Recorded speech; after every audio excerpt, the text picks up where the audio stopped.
ನಮ್ಮ ಕುಂಬಾರಿಕೆಯಿಂದ ಟ್ರೈನಿಂಗ್ ಹೋಗಿದ್ವಿ. 15 ದಿವಸ ಟ್ರೈನಿಂಗ್ ಕೊಟ್ಟರು. ಕೋಚಿಂಗ್ ತುಂಬ ಚೆನ್ನಾಗಿತ್ತು. ಆ ಕೋಚಿಂಗ್ ಪ್ರೊಫೆಸರ್ ಪ್ರಕಾರ ನಮ್ದು ಡಾಕ್ಯುಮೆಂಟ್ಸ್ ಎಲ್ಲ ಕೊಟ್ಟರು. ಆ ಡಾಕ್ಯುಮೆಂಟ್ಸ್ ಆದಮೇಲೆ ಒಂದು ವಾರ ಬಿಟ್ಟ ಮೇಲೆ ಬ್ಯಾಂಕಿಂದ ಫೋನ್ ಬಂತು. ಆ ಲೋನ್ ಅಟೆಂಡ್ ಮಾಡಿದೆ.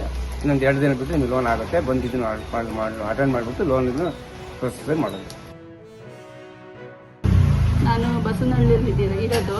ಅಲ್ಲೇ ಒಂದು ಶಾಪ್ ಓಪನ್ ಮಾಡಿದ್ದೀನಿ. ನನಗೆ ವಿಶ್ವಕರ್ಮ ಯೋಜನೆಗೆ ಅಪ್ಲಿಕೇಶನ್ ಹಾಕಿದ್ದೆ ನಾನು ಫಸ್ಟು. ಅದರಿಂದ ಪರವಾಗಿಲ್ಲ, ನನಗೆ ಉಪಯೋಗ ಆಗಿದೆ. ನಾನು ಒಂದು ಅಂಗಡಿನೂ ಇಟ್ಟಿದ್ದೀನಿ. ಇವಾಗ 50,000 ಲೋನ್ ಆಗಿತ್ತು ನನಗೆ.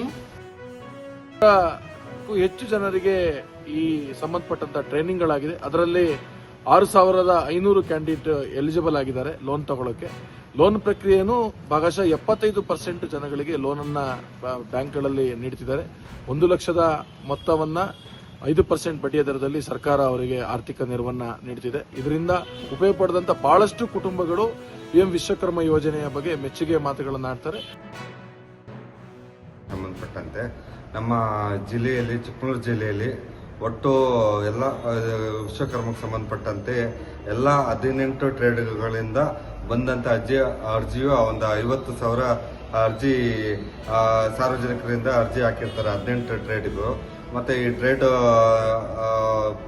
ಆದ ನಂತರ ಇದು 3 ಹಂತದಲ್ಲಿ ಅಪ್ಲಿಕೇಶನ್ ಪ್ರೋಸೆಸ್ ಆಗುತ್ತೆ.